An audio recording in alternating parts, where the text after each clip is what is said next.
देव आमचे आयकता. उच्चारलेले उतर आनी चिंतलेले उतर चिंतना पर्यंत तो आयकता. न्हयच आमची पूण आमचे भितर केन्ना केन्नाय देंवचार बसलेलो आसता आनी देंवचार आमचें जिवीत चलयता. असल्यांचे पर्यंत तो आयकता.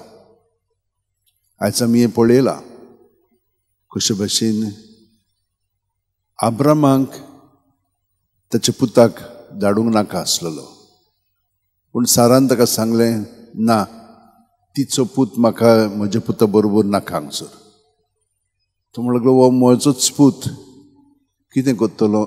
असली चिंतना ताच्या मनांत आसलेली देवान तें आयकलें. ना, तिणें सांगलें तें कर म्हूण सांगलें.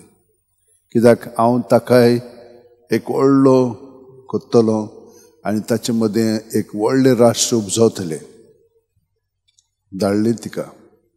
मागीर ती गेली, सगळें काबार जाल्या उपरांत उणो आनी उदक. ती आतां म्हणूंक लागली हांव आतां कितें करतली ह्या अरण्यांत? अशी ती मनांतूच चिंताली. पूण देवान तिचो उलो आयकलो.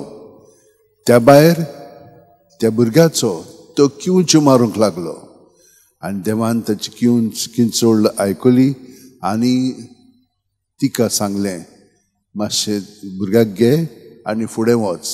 आनी तिका एक बांय दाखयली, तिका उदक मेळ्ळें आनी हे भाशेन तो अरण्यांत बरो व्हड जालो.